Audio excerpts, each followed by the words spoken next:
नमस्कार साथियों। सभी को एक चीज का इंतजार है, जितने भी कर्मचारी व पेंशनर हैं, एर्थ पे कमीशन का। एर्थ पे कमीशन कब अपनी फाइनल रिपोर्ट सरकार को देगी और कब सरकार एर्थ पे कमीशन को लागू करेगी। अब दोस्तों ये इतना लंबा इंतजार है, इतना लंबा इंतजार है कि सारे कर्मचारी परेशान हैं कि सरकार आखिर कर कुछ नहीं रही है, लेकिन ढिंढोरा इतना पीट रही है। और दोस्तों इन्होंने क्या किया है, केंद्र सरकार ने 18 प्रश्न पूछे हैं सभी गवर्नमेंट एम्प्लॉय से, पेंशनर से। और सरकार ने जो 18 प्रश्न पूछे हैं, और पूछ तो ऐसे रही है जैसे ये सारे कुछ मान ही लेगी। मतलब करना कुछ नहीं है, ढिंढोरा ज्यादा पीटना है। जबकि सरकार को पता है कि कर्मचारी कितना फिटमेंट फैक्टर मांग कर रहे हैं, क्या क्या उनकी मांग है, सरकार को सब पता है। लेकिन फिर भी दोस्तों दिखाने के लिए, देखो आपकी राय क्या है, आप बताइए क्या क्या हो सकता है, क्या क्या नहीं हो सकता है। अब दोस्तों सबसे बड़ी बात है, क्या सच में सरकार एर्थ पे कमीशन देगी, लागू करेगी? अब जो एर्थ पे कमीशन लागू होता है उसमें फिटमेंट फैक्टर अगर थोड़ा बहुत सरकार बढ़ाएगी, क्या फायदा? 10 साल में भाई साहब कुछ पता ही नहीं चलेगा। महंगाई दिन दोगुनी रात चौगुनी हो रही है, लेकिन सरकार के जेब से पैसा नहीं निकल रहा है। अब दोस्तों सबसे बड़ी बात है कि सरकार ने 18 प्रश्न पूछे हैं, और यहां पर मुझे लग रहा है कि सरकार एर्थ पे कमीशन लागू करने के लिए कहीं कोई बहाना तो नहीं बना रही है। आखिर वो 18 प्रश्न कौन से हैं, ये आपको जरूर जानना चाहिए। खासकर जो पेंशनर हैं और गवर्नमेंट एम्प्लॉय हैं, उनको तो ये स्पेशली जानना चाहिए कि 18 प्रश्न कौन से हैं, सरकार ने कौन कौन से पूछे हैं। और सबसे बड़ी बात है दोस्तों कि ये ढोंग क्यों हो रहा है, किस चीज़ के लिए ढोंग हो रहा है? जब सब कुछ इनके पास है, जो मांगे उसे पूरी कीजिए, लेकिन नहीं, दिखावा ज़्यादा करना है। अब दोस्तों आज मैं आपको 18 प्रश्न बताने जा रहा हूँ गवर्नमेंट ने कौन कौन से पूछे हैं। अतः साथियों सही और सटीक जानकारी के लिए आप हमारे चैनल द फाइनेंशियल हेल्पर को यार सब्सक्राइब जरूर कीजिए। देखिएगा दोस्तों, यहाँ पर सही और सटीक जानकारी सिर्फ हमारे चैनल पर मिलती है। अगर आप गवर्नमेंट एम्प्लॉय हैं और पेंशनर हैं तो यार चैनल को सब्सक्राइब जरूर कीजिए। देखिएगा दोस्तों, एर्थ पे कमीशन में मैंने 18 प्रश्न में से कुछ मैंने प्रश्न छांट के निकाले हैं, और छांट के निकाले उनका सरकार आपसे क्या पूछ रही है। और कहीं ऐसा ना हो कि ये एर्थ पे सीपीसी दे ही ना, ये सिर्फ डीए आपको दे। सुनने में आ रहा है कि सरकार डीए पर फोकस कर रही है, क्योंकि डीए में उनको ज़्यादा पैसा नहीं देना पड़ता है। और एर्थ पे कमीशन में दोस्तों जो मांग हो रही है वो 3 गुना की मांग हो रही है, 3.5 गुना की मांग हो रही है। तो ऐसे में गवर्नमेंट परेशान है, तो इसलिए सभी सवाल कर्मचारियों से दाग दिए। देखिएगा पहला प्रश्न क्या है। वेतन आयोग की सिफारिश को लागू करने से व्यापक आर्थिक यानी मैक्रो इकोनॉमिक प्रभाव पड़ते हैं। इनमें से कुछ प्रभाव सकारात्मक होते हैं, जैसे उपभोग और बचत में वृद्धि, जबकि कुछ नकारात्मक भी होते हैं, जैसे राजकीय घाटे में बढ़ोतरी, महंगाई की संभावना तथा समग्र विकास और जनकल्याण जैसे अन्य खर्चों पर दबाव। ऐसे निर्णयों में संतुलन और विकल्प चुनने की आवश्यकता होती है। वर्तमान आर्थिक स्थिति और देश की आकांक्षाओं को देखते हुए 8वें केंद्रीय वेतन आयोग की समग्र दृष्टिकोण की मार्गदर्शक सोच क्या होनी चाहिए, बताइएगा। मतलब सब कुछ दे दिया कि सरकार के ऊपर इतना ज़्यादा प्रेशर है। यहाँ पर ये क्या कह रहे हैं कि अगर हम वेतन बढ़ाएंगे, पेंशनर की पेंशन बढ़ेगी तो हमारे ऊपर बोझ पड़ेगा, बोझ। लेकिन जब इनको पेंशन मिलती है, नेताओं को 10-10 पेंशन ले रहे, तब बोझ नहीं होता है। लेकिन कर्मचारियों की बात आती है, पेंशनर की बात आती है, तो इनके ऊपर बोझ पड़ने लगता है। तो ये पहला प्रश्न है, पूछा गया है किस तरीके से इन चीज़ों से निकला जाए और थोड़े पैसे में सारा काम हो जाए। यानी कि 100 रुपये लो और 100 रुपये में मिठाई भी आ जाए, मम्मी के लिए साड़ी भी आ जाए, पापा के लिए पैजामा कुर्ता भी आ जाए, दीदी के लिए भी आ जाए, सबके लिए 100 रुपये में आ जाए। सरकार ऐसा कुछ देख रही है कि 100 रुपये में पूरा घर भर जाए नोटों से, चीज़ों से। ये पहला प्रश्न है। दूसरा है दोस्तों, सरकार सहित किसी भी संगठन में वेतन निर्धारण में 36 सापेक्षता यानी हॉरिजॉन्टल रिलेबिलिटी शामिल होती है, यानी समान प्रकृति के पदों को एक ही वेतन स्तर स्केल में रखना, तथा ऊर्ध्व सापेक्ष यानी वर्टिकल रिलेबिलिटी भी होती है, यानी पदोन्नति पर उच्च वेतन स्तर पर जाना। सरकार के विभिन्न पदों के बीच सापेक्षता समय के साथ स्थापित हो चुकी है, लेकिन सरकारी और निजी क्षेत्र के वेतन एवं सुविधाओं के बीच सापेक्षता उतनी स्पष्ट नहीं है। ऐसे में 8वां वेतन आयोग सरकारी और सार्वजनिक निजी क्षेत्र के वेतन व सुविधाओं की बीच सापेक्षता का आकलन कैसे करे। तो यहाँ पर यह बात हो रही है कि निजी और सरकारी आखिर कैसे मेंटेन करे, चलेगा। तीसरा इनका प्रश्न है, क्या 8वां वेतन आयोग सभी सरकारी विभागों में समान क्षैतिज सापेक्षता अपनाए या फिर क्षेत्र विशेष के अनुसार बेंचमार्किंग करे, जिसमें सरकारी कार्यों की तुलना उनके संबंधित उद्योगों से की जाए। उदाहरण के लिए, क्या सरकारी इंजीनियरों के वेतन की तुलना निजी इंजीनियरिंग कंपनियों से, वित्त अधिकारियों से, पीएफएसआई क्षेत्र से और स्वास्थ्य पेशेवरों के निजी स्वास्थ्य क्षेत्र से की जानी चाहिए। ऐसी दृष्टिकोण से क्या लाभ होंगे और इसे लागू करने में क्या चुनौतियां हो सकती हैं। ये इनका तीसरा प्रश्न है। और चौथे प्रश्न की बात करें, नौकरी की सुरक्षा, प्रशिक्षण व्यवस्था, आवास, अवकाश, नकदीकरण, निश्चित वेतन वृद्धि, चिकित्सा सुविधा, समयबद्ध पदोन्नति, महंगाई से जुड़ा वेतन और सेवानिवृत्ति लाभ, ये सभी सरकारी नौकरी की प्रमुख विशेषताएं। निजी क्षेत्र की तुलना में वेतन संरचना और सापेक्ष स्थिति तय करते समय इन तत्वों को कैसे शामिल किया जाना चाहिए। तो दोस्तों ये सारा कुछ इन्होंने ले लिया और यही मेन पॉइंट होते एक कर्मचारी के, एक पेंशनर के।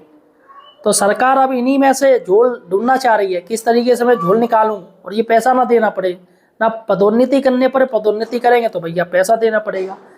तो यहाँ पर इनका चौथा प्रश्न हो गया। 5वां प्रश्न देखिएगा, सरकारी रोजगार संगठित क्षेत्र का हिस्सा है जबकि देश की बड़ी कार्यबल आबादी असंगठित क्षेत्रों गिग इकोनॉमी में कार्यरत है। आपके अनुसार सरकार द्वारा लागू किए गए प्रारंभिक वेतनमानों का असंगठित या गिग क्षेत्र के वेतन प्रथाओं पर क्या प्रभाव पड़ता है, चलेगा। ये 5वां हो गया। और अब देखते हैं नेक्स्ट प्रश्न क्या है। ये 6वां प्रश्न, सरकारी वेतन में सेवा अवधि के आधार पर वृद्धि यानी वार्षिक इंक्रीमेंट महंगाई के प्रभाव को संतुलित करने के लिए महंगाई भत्ता तथा वरिष्ठता योग्यता के आधार पर अधिक जिम्मेदारी का तत्व शामिल होता है। इस संदर्भ में वेतन आयोग द्वारा अपनाया गया फिटमेंट फैक्टर क्या दर्शाना चाहिए और इसका मुख्य उद्देश्य क्या होना चाहिए। तो यहाँ पर मुख्य उद्देश्य की बात हो रही है, मतलब फिटमेंट फैक्टर ये देना ही नहीं चाह रहे, इसलिए पूछ रहे हैं कि भैया क्या फ़ायदा है फिटमेंट फैक्टर देने से, चलेगा।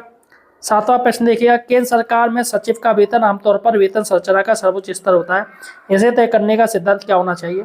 क्या इस पद के लिए परिवर्तनीय वेतन यानी वेरिएबल पे का प्रावधान होना चाहिए, मतलब इनका परिवर्तन काम के अनुसार ये वेतन देना चाह रहे हैं। गजब यार गजब। 8वां देखिएगा, सभी ग्रुप ए सेवाओं के लिए वेतनमान इस प्रकार कैसे तय किया जाए कि उपयुक्त योग्यता वाले उम्मीदवार आकर्षित हो सकें। क्या वेतन अधिक आकर्षक प्रवेश स्तर पर होना चाहिए या कुछ वर्षों की सेवा के बाद अथवा संवेदनशील पदों के लिए प्रतिशुद्धता वेतन सुनिश्चित करने के राजकोषीय संतुलन बनाए रखने के किन के सिद्धांतों का पालन किया जाना चाहिए। बताइएगा, नई बात आई है। ये कह रहे हैं ग्रुप ए में अगर किसी की भर्ती होती है तो शुरुआत में वो वेतन ना दिया जाए, बल्कि वो वेतन दिया जाए पहले इनकी कार्य देखा जाए, अनुभव देखा जाए, उसके बाद उनको वेतन तय किया जाए इनका वेतन सही है या नहीं सही। तो यहाँ पर यही चाह रहे हैं कि पहले हम इनसे काम ले लें और बाद में देखेंगे इनको कितना वेतन देना है। 9वां प्रश्न है दोस्तों, विभिन्न वेतन स्तरों में वेतन वृद्धि की दर और आवृत्ति कैसे तय की जानी चाहिए। क्या ये सभी के लिए समान हो या सेवा अवधि वेतन स्तर के अनुसार अलग अलग हो। और इनका 10वां पॉइंट है, समय के साथ कई भत्ते कार्य की प्रकृति, यात्रा व्यय, कठिनाई, जोखिम तथा तैनाती स्थान की विशेषताओं के आधार पर शुरू या तर्कसंगत किए गए, जिनमें से अधिकांश आंशिक रूप से महंगाई से जुड़े हैं। एक वैकल्पिक तरीका CPSES ने अपनाया गया फैकेटेरिया मॉडल, इसमें कुछ सीमित भत्तों को छोड़कर अधिकारी मूल वेतन की सीमा के भीतर भत्तों का चयन करते हैं। केंद्र सरकार के कर्मचारियों के लिए कौन सा तरीका अधिक उपयुक्त होगा। तो यहाँ पर केंद्र सरकार जो केंद्रीय कर्मचारी के लिए इन्होंने बोला है कि इसमें कुछ सीमित भत्तों को छोड़कर और वो खुद से चयन करते हैं, यानी कि अब यहाँ पर भत्ते भी सरकार चयन करवाएगी कि देखो या ये ले लो या ये ले लो। जैसे इनकम टैक्स में व्यवस्था जोड़ दी पुरानी और नई, कौन सा लेना है, नई से बनना है या पुरानी से बनना है।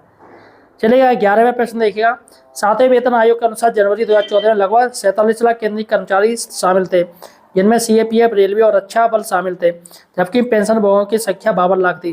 2025-26 में कर्मचारियों की संख्या लगभग 50 लाख है और पेंशन भोगियों की संख्या लगभग 70 लाख हो गई है। पेंशनों की बढ़ती संख्या से सरकारी बजट पर दबाव बढ़ा है। पेंशनरों की उचित उपेक्षाओं को पूरा करते हुए राजकोषीय प्रभाव को सीमित रखने के लिए कौन कौन से उपाय अपनाए जाने चाहिए। देखिएगा, आखिर पेट की बात मन में आई गई, मुँह में आई गई। सरकार कह रही है कि पहले कितने थे? 50 लाख पेंशनर थे 7वें वेतन आयोग, अब हो गए 70 लाख। और सबसे ज़्यादा ये पेंशन में पैसा दे रहे, इसलिए सरकार को चुभ रहा है कि भैया फ्री की हमें सैलरी देनी पड़ रही है। अरे फ्री की क्यों, ये तो उनका हक है, इन्होंने जो मेहनत करी है, सरकार अपने से कुछ नहीं दे रही, सारा जनता का ही पैसा है, टैक्स लेके जनता को दे रही है। तो सरकार क्या कर रही है? कुछ नहीं कर रही। जितना भी कर्मचारी है उनसे पैसा ले रही है, और सारे का सारा पूरी अर्थव्यवस्था उन्हीं के पैसों से चल रही है, सोचिएगा साथियों। और यहाँ जनता का पैसा, पेंशनर का पैसा है, कर्मचारियों का पैसा देने में ही इनको प्रॉब्लम हो रही है।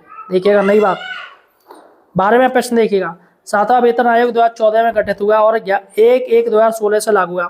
इसके बाद की अवधि में महंगाई पहले की तुलना में कम रही, जो डीए गणना में उपयोग होने वाले CPI IW में भी दिखती है। क्या 8वां वेतन आयोग ऐसा हाइब्रिड इंडेक्शन मॉडल अपनाए जिसमें महंगाई संरक्षण और संगठित क्षेत्र के वेतन वृद्धि रुझानों दोनों को शामिल किया जाए? दोनों घटकों का अनुपात क्या होना चाहिए और इसे लागू करने में क्या चुनौतियां हैं? अगले 10 वर्षों में महंगाई CPI को लेकर आपकी क्या अपेक्षा है? तो यहाँ पर अब ये बात हो रही है, मतलब डीए ये देना ही नहीं चाह रहे हैं। ये अगर सही स्थिति रहेगी तो ये डीए नहीं देंगे, इन्होंने तय कर दिया ना कि भैया हम डीए नहीं देंगे, यानी कि डीए बढ़ाएंगे तो 1% या बढ़ाएंगे ही नहीं। तो ये स्थिति अभी क्या किया है, 2% बढ़ाया है। तो 2% भी कोई डीए होता है? 1% ये दे नहीं सकते, इसलिए उन्होंने 2 रखा, 3 ये देना नहीं चाह रहे। तो यहाँ पर दोस्तों अब ये भी ड्रामा रहेगा, डीए के मैटर में भी रहेगा, चलेगा। 13वां प्रश्न देखिएगा। रेलवे, CAPF और रक्षा बल केंद्रीय सरकारी कर्मचारियों का लगभग 70% हिस्सा है। इनके वेतन और भत्ते तय करते समय किन किन विशेष मौद्रिक और गैर मौद्रिक पहलुओं पर ध्यान रखना चाहिए? तो ये तो CAPF और रेलवे वाले बताएंगे क्या होना चाहिए, क्या नहीं होना चाहिए, चलेगा। 15वां प्रश्न देखिएगा। सशस्त्र बलों के कर्मियों को सैन्य सेवा वेतन यानी मिलिट्री सर्विस पे दिया जाता है, जो उनके कार्य की विशेष प्रकृति को मान्यता देता है। बदलती जिम्मेदारियों को देखते हुए सैनिकों, नाविकों और वायुसेना कर्मियों का वेतन कैसे तय किया जाना चाहिए? यह सरकारी प्रारंभिक सैलरी या CAPF और पुलिस के कांस्टेबल के वेतन किस प्रकार जुड़ा होना चाहिए? तो यहाँ पर अब ये आर्मी, डिफेंस और CAPF में अब ये कैची चलाने के चक्कर में है कि भैया सेना युद्ध लड़ नहीं रही है, सेना कुछ कर नहीं रही है, तो इसलिए हम पैसा क्यों दें? तो यहाँ पर अब इनकी कैची आर्मी के ऊपर चलेगी, CAPF के ऊपर चलेगी, अर्धसैनिक बलों के ऊपर चलेगी। और दोस्तों ये प्रश्न थे जो कि मैंने आपको बता दिए, जो मुझे सही प्रश्न लगे। सरकार इनका जवाब चाह रही है, और आप क्या जवाब देना चाह रहे हो मुझे कमेंट सेक्शन में बताइएगा। आखिर पैसे के मामले में सरकार पीछे क्यों हट जाती है और काम पूरा लेना चाहती है भरपूर पूरी तरीके से, लेकिन पैसे के नाम पे भैया पैसा ही नहीं है। और नेताओं को हाल जब चाहे तब मेज थपथपा के फौरन अपनी सैलरी 3 गुना बढ़ा लेते हैं, तब इनके ऊपर राजकोषीय घाटा नहीं होता है, तब कुछ नहीं होता। लेकिन कर्मचारी पेंशनरों की बात आती है, इनका राजकोषीय घाटा बढ़ जाता है, इनके ये दिक्कत हो जाती, वो दिक्कत हो जाती। तो फिलहाल साथी आपका क्या कहना है मुझे कमेंट सेक्शन में बताइएगा, और आप मुझे किस राज्य से देख रहे हो ये भी मुझे कमेंट सेक्शन में बताइएगा। धन्यवाद।